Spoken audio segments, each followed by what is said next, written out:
Okay, welcome to Mythogenesis Studios Comics again, and this is a video that I thought was interesting of something that I wanted to share with all of y'all out there in YouTube land.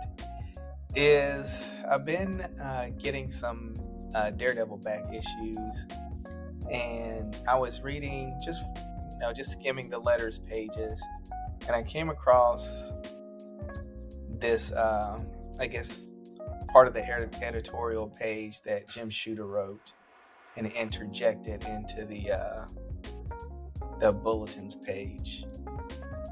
And this is from the request of the month, and it's Jim Shooter's Law of Mail. So this is something that the current comic book industry could really use, and to remember that just like Stan Lee in the past, that they are really writing and producing for the customers and not themselves. And I'm just going to go ahead and read this along to you. Ever since I mentioned Shooter's Law of Mail in one of my columns, I've been asked again and again if I've established any other laws governing Marvel Comics, and if so, what are they? Okay, you asked for it, you got it. Here are some of Shooter's laws. The first law of fair play. No one works for free. Anyone who does any work assigned by a Marvel editor will be paid fairly, no exceptions. As much as you hear about the page rates at Marvel these days being $30,000 to $40,000, and some of the editors especially are living on poverty wages, trying to survive in New York City and complaining. This is something that it would be very important, and maybe something that current Marvel has forgotten. And this is why the books are so bad, the stories are so bad. They do have some great artists, but a lot of the art is subpar.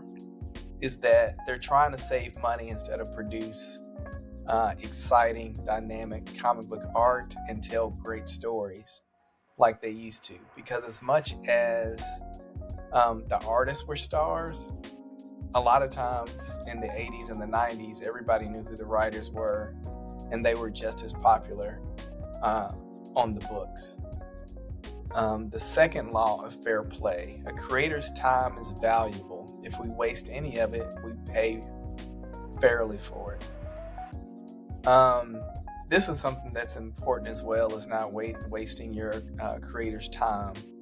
As creative people, we need time to focus, but I think some of this is on the modern day creators themselves, because a lot of creators are on Twitter or Facebook half the time instead of concentrating on their job, which is to make comics and write great stories.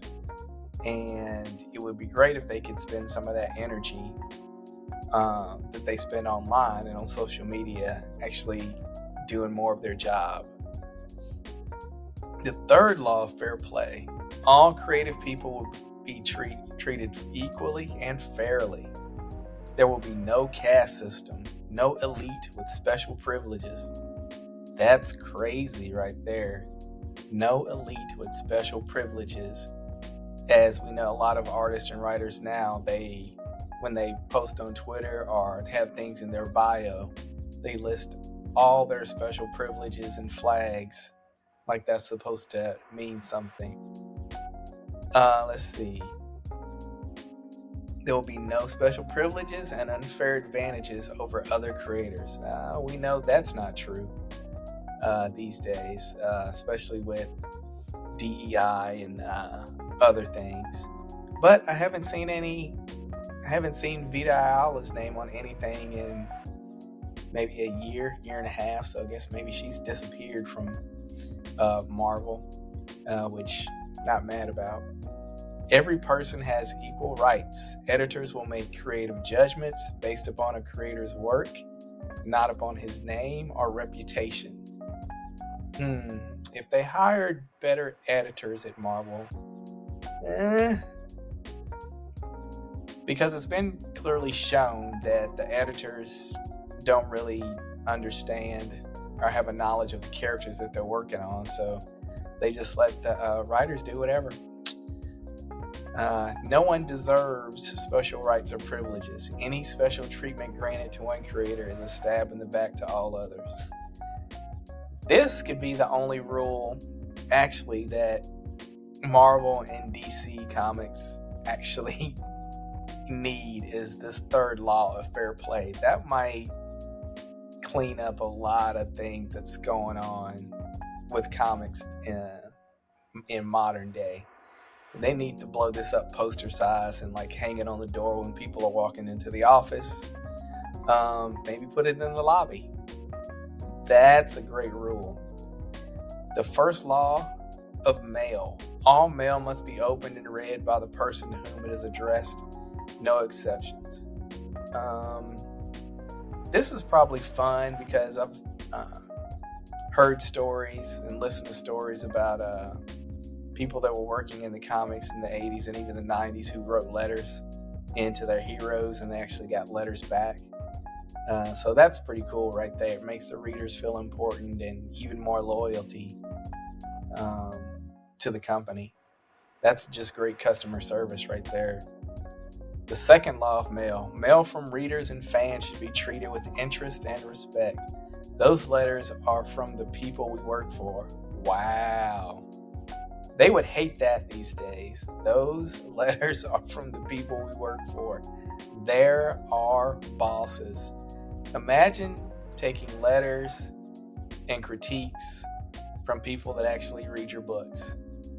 If you don't like my politics, don't read my book. Don't buy my book. Because we've all seen that a lot of current creators, if you don't like their politics, if you're not on the same political side as they are, they tell you to not read their books, not buy their books, and all of that. But this is a totally different message here. We work for the fans. They're our bosses. That's a big reminder right there. You should always be open to take critiques from the people that you work for so you can actually sell them more stuff. I mean, that's just pretty basic right there. The more they buy, the better it is for everybody, because that just keeps people working. The law of dealing with readers and fans in person. This should be done as often as possible at conventions, comic stores, and anywhere else. Again, we work for these people and they should be treated accordingly. That's great, as well as treating everybody with respect and in person at the conventions. I personally haven't noticed anything like this, but I mostly deal with older creators that I go get autographs from and books and signings and all of that, like Chris Claremont, Arthur Adams, Walt Simonson, these type of people. And they're always spend a lot of time with fans, tell stories, laugh and joking. So I haven't noticed anything from the newer crop because I not interested in much that they're producing. And let's see.